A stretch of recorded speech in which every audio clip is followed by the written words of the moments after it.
Bonjour à tous, j'espère que vous allez vraiment tous très bien. Moi, ça va nickel. Bonjour, petit Thibaut. Bonjour Martin, ça va, comment ça va? Ça va top. Très top.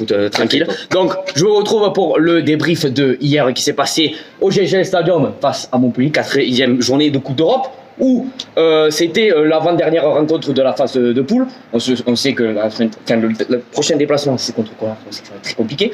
Mais bon, contre Montpellier, on a eu le bonus offensif, dernière seconde de match. Lucas Tozin qui marque. 26-18. En bout de ligne. En bout de ligne, 26-18, voilà, un essai maîtrisé, un essai construit, tout simplement, avec ce cassage de ligne. Enfin. Cette dernière action, déjà, ça part de la défense quand même. Mais voilà, on a gagné 26-28. On se rappelle qu'il y a 2 semaines, ils s'étaient inclinés, Montpellier 23-9, avec l'équipe type. Et une équipe de Montpellier très remaniée, avec Xavier Garajota qui l'a dit, avec énormément d'absents, d'énormes cadres. Donc je vous ai cité, bien sûr, comme je l'ai dit, Anthony Boutier, numéro 10. Benoît Payog, numéro 9. On avait eu aussi Ndong Bébé, voilà, l'ailier qui aurait pu nous faire très mal, je pense, s'il était présent, même si toute l'équipe était présente. Et après, nous avons eu aussi la blessure sur le terrain au bout de 2 minutes 33. Je l'ai regardé, 2 minutes 33. De l'ancien Louis Picamol, capitaine de Montpellier, où ça a fait mal au cœur, franchement, de le voir comme ça, parce que, comment vous dire, que une blessure comme ça, pareil, à cet âge-là, c'est quasiment c'est synonyme de la fin de la récréation. Et surtout fin de carrière, voilà, Whippé Kamal, je vous rappelle, pour ceux qui ne savent pas, rupture des ligaments croisés. Mais plus, en plus, on a regardé, mais plus, ligament interne du genou. Donc voilà, il a eu la totale. Il a eu vraiment la totale de A à Z. Voilà, 2 minutes 33, voilà, le capitaine de Montpellier est parti du terrain. Xavier Garajota a eu du mal, a fait la grimace, c'est normal. Voilà, le capitaine, bien sûr. Assommé d'entrée, bien évidemment. Assommé d'entrée au bout de 2 minutes, ça fait mal, bien sûr, dans le schéma tactique, bien sûr, de Montpellier, de Xavier Garajota. Malheureusement, voilà, c'est un sacré joueur. On connaît bien sûr le palmarès avec le Stade Toulousain. Je pense que c'est synonyme, tu vois, d'accord, de fin de carrière, parce que je crois qu'il a 3 ans, je crois. Voilà. On sait que ça va être déjà 6 mois, rupture de ligaments croisés et plus, avec la rééducation. Peut-être ça peut aller au-delà de 8 mois. Ça peut aller au-delà de Johan Huget à l'époque aussi, qui avait pas eu... Antoine Dupont aussi également, oui, donc Julien Marchand. Bref, cette blessure est horrible pour les joueurs pour les sportifs en général. Les sportifs professionnels. Donc voilà, c'était juste une petite parenthèse pour penser à toi et bon rétablissement. Et je sais pas si on va te retrouver au terrain un jour, mais bon, si tu t'arrêtes, voilà, bravo pour ta carrière et surtout au Stade Toulousain qui nous a énormément apporté, sacré joueur. Bref, maintenant si on peut parler du match, une première mi-temps assez fragile, assez... Comment dire, pas rayonnante du tout. On s'est un peu ennuyé. On a vu 2 équipes qui essayaient de se trouver encore une fois. Comme je l'ai dit, l'équipe de Montpellier qui était très remaniée, qui essayait de mettre des automatismes avec les nouveaux joueurs, les nouveaux entrants. Beaucoup de remplaçants il y a 2 semaines étaient titulaires. On se souvient de Reignac, on se souvient de Martin aussi au poste d'ailier. Voilà, il y avait eu 5 joueurs ou 4 joueurs qui étaient restés il y a 2 semaines. On avait Bixmark Duplessis, nous avons aussi Louis Picamol malheureusement, nous avons ici Nadolo. Aussi après, je m'en souviens plus. Voilà, largement remanié, comme tu as pu le dire. Exactement, donc ça s'est senti complètement de la période, ça s'est senti une équipe de Montpellier un peu fébrile, un peu fragile, qui essayait de se trouver surtout en première mi-temps, mais qui on s'est fait largement dominé en première mi-temps. Je ne sais pas si tu en as pensé. Oui, pour l'avoir, toi tu es à Montpellier, moi je l'ai vu via France 2, donc voilà, je reprends bien sûr 26-18, 4 essais, synonyme de bonus offensif, avec évidemment Arnold, Rory le doublé auquel on peut saupoudrer l'essai d'Entamac comme ça, très en forme Romain Entamac, plus l'essai de Tozin du bonus. Oui, Montpellier était friable en début de match, Toulouse aussi n'a pas été top aussi. Non, en première mi-temps, l'essai d'Entamac c'était un peu contre le cours du jeu, je ne sais pas ce que tu en as pensé. C'était 2 équipes qui se cherchaient en première mi-temps, voilà, tout simplement, qui essaient de construire leur jeu, de mettre les automatismes en place, parce que quand j'ai regardé, il y a une ligne de 3 quarts du Stade Toulousain, quand même, c'était il y a de l'année dernière, on s'est dit est-ce que les automatismes vont trouver, ils essayaient encore de se chercher, voilà, de casser des lignes, certaines lignes. Bon, en première mi-temps c'était encore ça, mais en seconde mi-temps c'était mieux. Et bon, une première mi-temps qui se finit sur 14-13, on a eu 2 essais de Romain Entamac et de Arnold, surtout, et un essai en première mi-temps de Ouédraogo, voilà, le retour bien sûr, légende de Montpellier, voilà, le retour en poste de 3e ligne L, voilà, très bon joueur. Et par contre, une seconde mi-temps largement meilleure, largement maîtrisée, où on a su, je pense, contrer cette offensive montpelliéraine avec un bloc défensif extraordinaire. Une rush défense quand même. Par contre, là, mais j'ai rien à dire, extraordinaire, une ligne de défense qui n'a pas bougé de la première à la 88, même en première mi-temps, c'était un bloc défensif très haut, agressif, où bien sûr, nous avons l'élément clé, comme je te l'ai dit, Pitaki, bon, qui qui est l'élément pièce de cette défense du Stade Toulousain, mais bon, chaque poste, chaque joueur a mis du sien, a respecté l'adversaire. Et ça, j'ai vu ça, je l'ai ressenti. Et on a reculé un moment. Je crois que c'était quoi en première mi-temps, avant la première mi-temps, voilà, Montpellier qui arrive à trouver une touche, 5 mètres dans notre ligne, Rocky Arnold qui arrive à récupérer. Et voilà, c'est ce genre de joueurs, c'est ce genre d'éléments qui peuvent nous faire gagner le match. Avec aussi le Stade qui a récupéré un nombre de ballons assez impressionnant. Qui peuvent nous faire gagner le match. Et voilà, je veux féliciter Rocky Arnold pour son match déjà, pour son doublé. C'est l'homme du match. Et voilà, pour son boulot défensif. C'est l'homme du match. Ah ouais, franchement, l'homme du match. Hein. Bon, déjà, quand tu marques un doublé en tant que seconde ligne, avec une percée voilà, à la hauteur de Usain Bolt. Ouais, voilà. Non, franchement, un boulot défensif très haut, très compact. Franchement, je voulais féliciter par rapport à ça. Si je le note quand même, depuis que les internationaux sont de retour, c'est pas tant s'il y a le niveau offensif qui répond, bien évidemment, les leviers offensifs sont là, mais c'est quand même au niveau de la défense que quand même là c'est vraiment top. On l'avait vu déjà face à Bayonne, même si c'était à 13 contre 15, je me le rappelle. Mais là, hier face à Montpellier, le symbole, cette dernière action en fin de match, on les fait reculer de 30 mètres, avant d'aller marquer cet essai du bonus. C'est un symbole. Mais comme je te l'ai dit, c'est cette pièce-mètre Pitaki qui, du moment qu'il le sent, tu sais que le joueur en face, il va pas, soit il le prend, ou soit il le découpe. Et là, il a cette faculté de le sentir au bon moment, d'être fort sur les appuis, et que du coup, le bloc défensif du Toulousain monte, et ça fait bien sûr reculer les offensifs de Montpellier. Mais ça a été, franchement, je l'ai dit, au pire, monter. Et oui, ça a été un élément hyper important de cette rencontre, et je veux dire respect à ça. Maintenant, si tu peux parler de cette seconde mi-temps, j'en ai parlé un petit peu, mais comment tu as trouvé cette seconde mi-temps? Comme tu l'as dit il y a quelques secondes, c'est une mi-temps bien meilleure dans le contenu. On a retrouvé des Toulousains, comme je le répète et comme j'aime à le dire, une défense formidable, sur l'homme, une rush défense avec le nouveau coach de la défense là, avec Laurent Cuéry, bon manager des lignes défensives. Il nous apporte beaucoup, ce nouveau coach là qui est arrivé à l'intersaison. Ouais. Donc voilà, c'est une deuxième mi-temps qui reste le symbole de la domination toulousaine en Coupe d'Europe. Sur 7 poules 5. Totalement, ouais. Donc voilà, c'est tout. Ça n'a pas été parfait, bien évidemment. Ça peut pas être parfait, mais bon. Le travail est là. En plus, les 5 points, je n'en demandais pas tant à Montpellier. Non, je me demandais déjà la victoire. Comme plus c'est les accrochés à domicile, déjà, chez eux, ce sera pas mal. Mais là, les 5 points, c'est pas inespéré. Mais là, c'est quand même un bilan comptable assez extraordinaire, quand même. Avoir déjà 9 points d'avance sur le Gloucester. Déjà qui se sont inclinés, je vous le rappelle. À la dernière seconde aussi contre le Connard, 27 à 24. Notamment, je pense que ça a dû être un match très très intéressant entre deux équipes qui se battent déjà pour la seconde place, pour la qualification. Et je pense que ça a dû être un match très intéressant à voir. Et si je peux poursuivre sur ça, c'est sûr que Montpellier est éliminé de la Coupe d'Europe, c'est sûr et certain maintenant.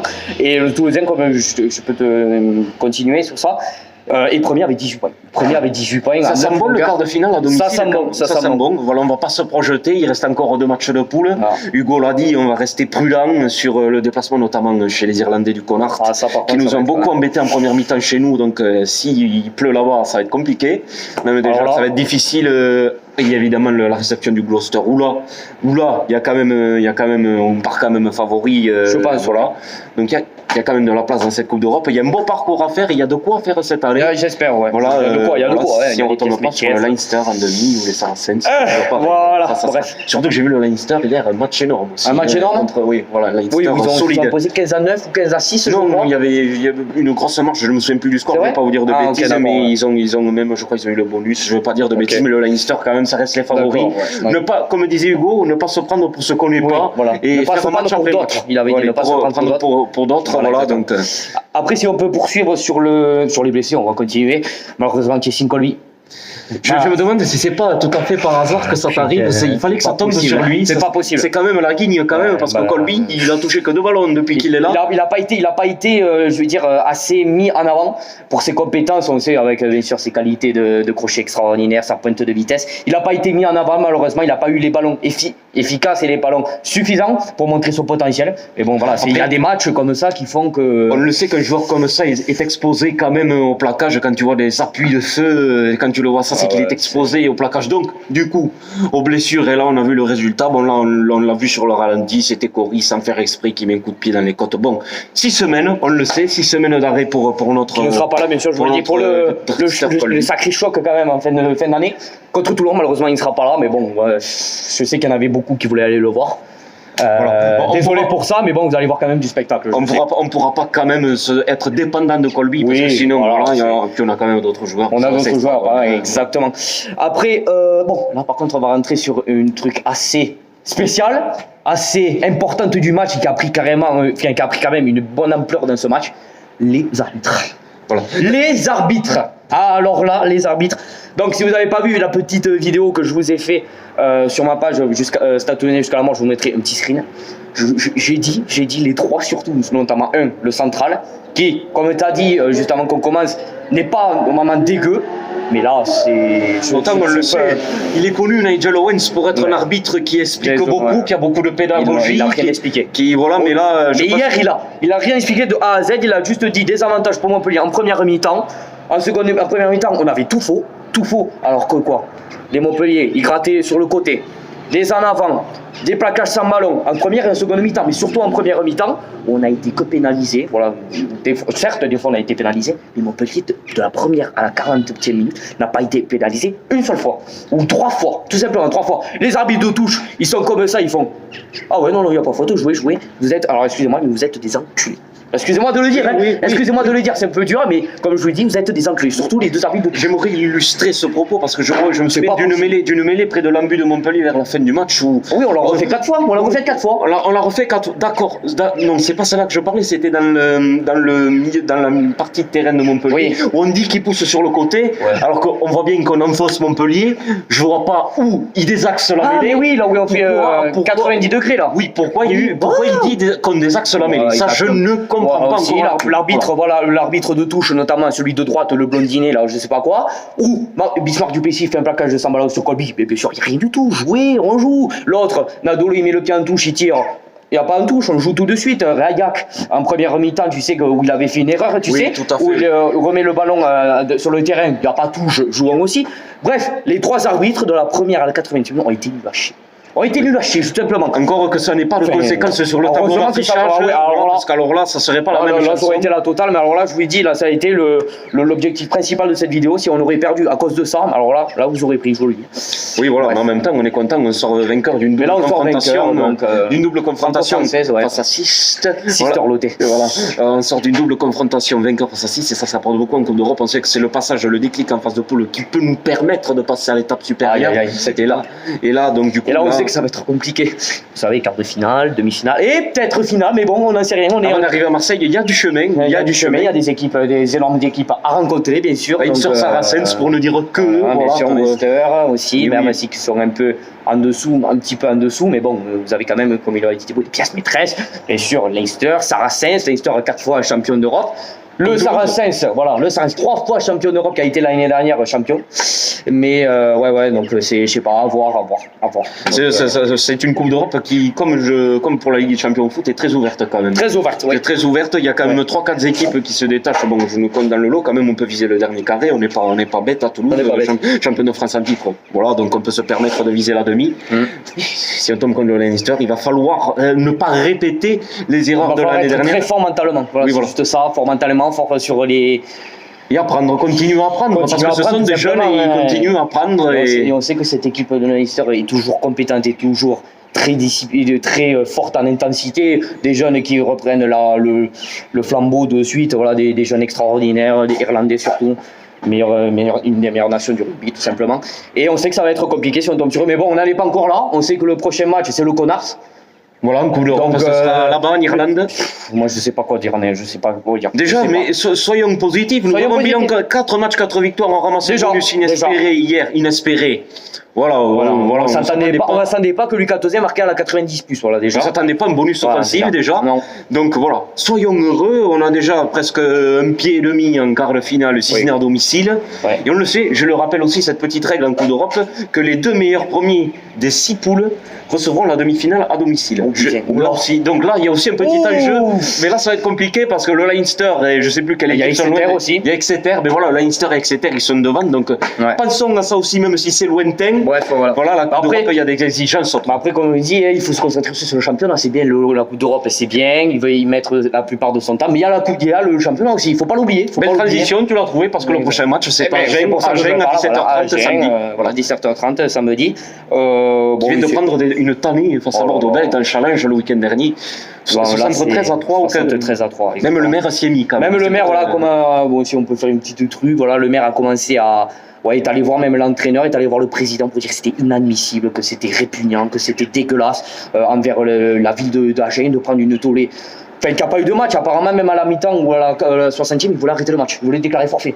Et apparemment, ils ont continué. Mais bon, voilà, c'était une petite. C'est compliqué pour les Agenais et on le sait. Comme il vous l'a dit, voilà, le prochain match, c'est Agen, c'est un championnat. Et bon, en espérant la victoire avec le bonus. Hein, bon, je pense qu'on en est capable de. Mais attention, ça reste quand même chez eux. Ça reste chez eux. Respectons les Agenais à Armandie. Non, c'est compliqué. On se souvient de matchs difficiles. Ah, je respecte. Hein, à Armandie, on se souvient de matchs très difficiles par le passé. Enfin, on se souvient notamment avec à l'époque de Luc McAllister qui avait transformé le 24-22, je sais plus combien, sur quelle saison, à la dernière minute à Armandie. Donc, ce sera difficile. Après, on aura la réception de Toulon, un match de gala entre Noël et le 1er de l'an au stadium. Duel de rouge et noir. Voilà, duel de rouge et noir. Ils nous ont piqué nos couleurs d'ailleurs, Toulon. Je vais pas le dire, ils nous ont piqué. Vous savez, là, les gens, vous la connaissez. Voilà. Donc, match après match, Agen, 17h45, samedi prochain, exactement. À Armandie. Eh bien, exactement, tu l'as dit. Bien sûr, ça va être la fin de la vidéo. Bravo pour avoir annoncé que la semaine prochaine, c'était le débrief de Agen. Et je vous dis à la prochaine pour samedi prochain. Allez, ciao.